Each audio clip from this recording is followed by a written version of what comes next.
true story that took place in 2020. Me and my family went on a trip to Colorado Springs. I can't remember exactly where we went in Colorado Springs, but I do know we went to a desert on a little vacation activity. The desert wasn't as hot as I thought it would be. Surprisingly, I could probably survive out there for a few days if I had to. It was quite a long drive. I was about 9 years old at the time, so I was in the seat just sleeping. At one point, my parents woke me up, and to my surprise, there was a desert outside. I asked my mother why we were here, and she said that we were going to look at dinosaur fossilized tracks. I didn't want to complain. We walked into the path leading to a bridge made of sand. My grandfather was teasing me about rattlesnakes, saying that they'll jump and fly at me. That's when I started to get worried. At that point, we were walking across this bridge made of sand. It was about 25 to 20 feet tall. I was walking close behind my family when I paused in my tracks to look at the view. Eventually, I began to look down, and in horror, I saw this 7-foot-tall humanoid creature. Its skin was as pale as the sand. It seemed as if it was trying to blend into its surroundings. It had a hunched back. It also looked like it hadn't eaten in days. I could see its spine poking out. It walked slowly and quietly. It didn't even seem to notice us. It looked as if it was being drawn to something. I stood there watching it slowly walk 1 foot at a time. My eyes were wide, and what I saw really woke me up. I turned to see that my family were already almost at the end of the bridge. I ran over to catch up. Throughout the whole time, I couldn't stop thinking about what I saw. Of course, I was a child at the time, so I didn't really know how to react, or if I should even tell anyone. I tried to keep my mind on the dinosaur fossils, and I bet my parents were curious as to why I wasn't so fascinated by science. They knew I usually loved science, and anything rocks or fossil. I couldn't even enjoy this, because I was too focused on my sighting and trying to process what to do next. I was born with slow processing, so of course, at such a young age, you wouldn't really expect someone to see something strange like that. Now I'm older, and I've now figured out it was probably some kind of mythical creature. And from this day on, I'll never forget that incident. Allow me to describe the creature a bit more. As I said, it was 7 feet tall. It had this hunched back with its spine poking out. It didn't have long quills, but it did have long arms that almost touched the ground with long, scary claws. Its back legs were somewhat like a human, and somewhat like a dog too at the same time. Its skin color was as pale as the sand, but a little whiter. It walked at a good speed, swinging its arms in the opposite direction of its legs, just like how a person would walk. It had straight up direct attention of where it was going, and didn't even bother to look over at us. I don't think it had ears, which was the strange part. I couldn't really see its face, so I didn't know if it had a nose or not, or what its eyes even looked like. As a side note, I was trying to think of an explanation for what I saw, and was hoping that my mind was simply playing tricks on me. I was thinking that I probably got too much sun, but I realized that we literally just got out of the car, and it would take a while for the sun to get to me. Plus, the sun usually never got to me, never even got a sunburn before. And my mind was thinking the same way if you were seeing an animal for the first time in the wild. So readers or listeners, if you have any idea as to what I saw, please tell me, and I'll look into it to see if it's a perfect match.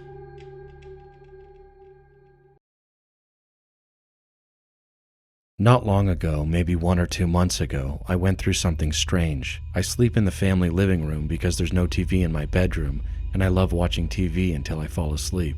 I lay out a mattress in front of the TV every night. One night, around 12:30 a.m., I hadn't fallen asleep yet.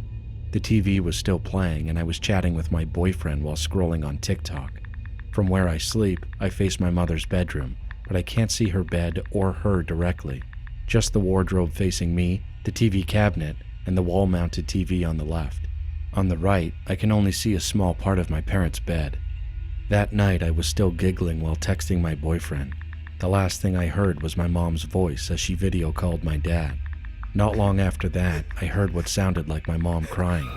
I'm the type of daughter who gets too embarrassed to ask my parents what's wrong or what's going on. So I just lay there, quietly, listening to the sound of crying. At first, I doubted what I was hearing. Is she really crying? What did my dad do this time? I wasn't sure if it was real. I turned the TV volume down and put my phone aside to focus on the sound.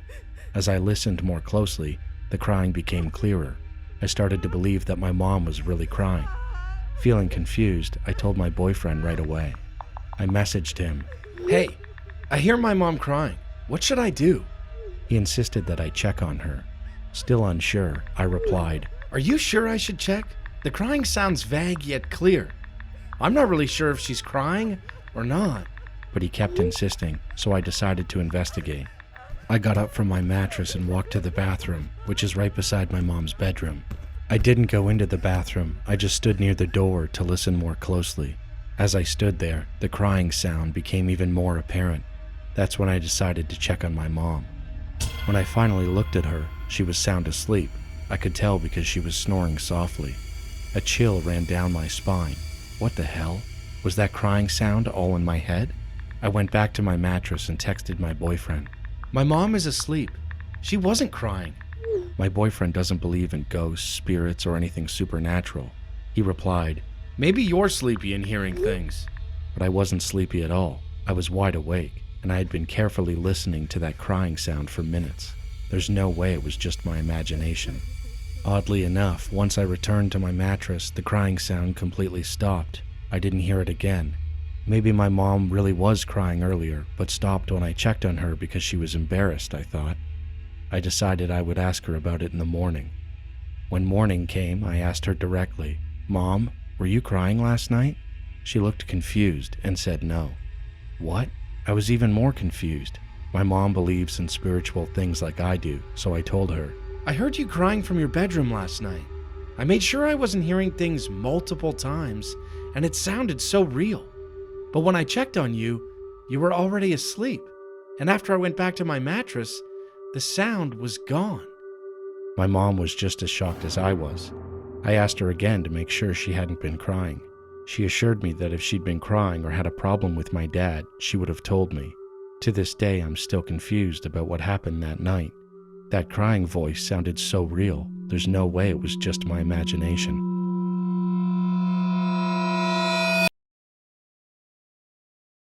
Hi, my name is Emil, and this story happened to me when I was just a little kid. I'm 16 now, so this happened around 2014. Just for some context, I'm a Bosnian who lives in the Swedish city of Buras. I have dark brown hair and bright blue eyes. Okay, now on to the story. When I was 7 years old, my grandma used to watch me and my older brother while our parents were at work. We'd usually play with our toys, go to the playground, or watch a movie. And that's exactly what we did every day for the whole week my grandma was watching us. Every day, we would watch one movie before lunch. As we were flipping through our DVDs, we stumbled upon a movie we had only watched once before, The Cat in the Hat. The movie played as normal, and we actually loved it.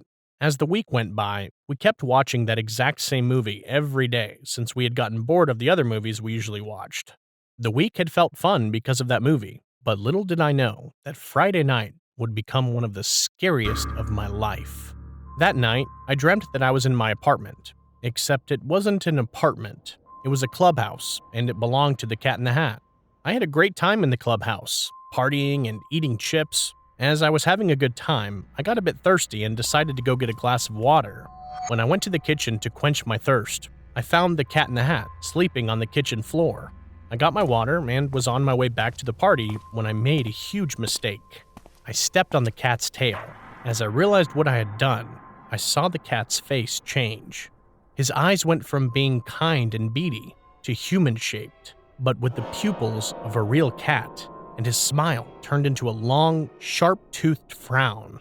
Before I could blink, the cat lunged at me, but I managed to dodge him and run into the hall. As I was running for my life, I looked back to see if he was still chasing me, and he was. I ran into my parents' bedroom, where I realized I was cornered. For some reason, my parents had a can of beans in their room. In a desperate last attempt to survive, I grabbed one of the cans and threw it at the Cat in the Hat. His forehead, now cracked open, was leaking blood onto the floor. He stared at me, his eyes widening as he mouthed the words, "I'm coming for you." And just after hearing that, I opened my eyes. I was back in the bunk bed in my room, my brother peacefully sleeping on the bunk above me. The following week, I was extremely paranoid. I kept hearing rustling in the bushes, hissing sounds outside my window, and I even started seeing black and white figures around me. Except for the paranoia, my life went on as usual, until one day, the day that still sends shivers down my spine just thinking about it. I was walking to my other grandparents' apartment. Just as I entered the lobby, the elevator was coming up from the basement. The elevator door had a tall window down the middle of it, so you could see if the elevator was full or get help in case of an accident. As the elevator was going up, I locked eyes with something truly terrifying. On the other side of the elevator window stood the cat, this time without his famous striped hat. But that wasn't the only thing different. He was taller, standing at about 10 feet.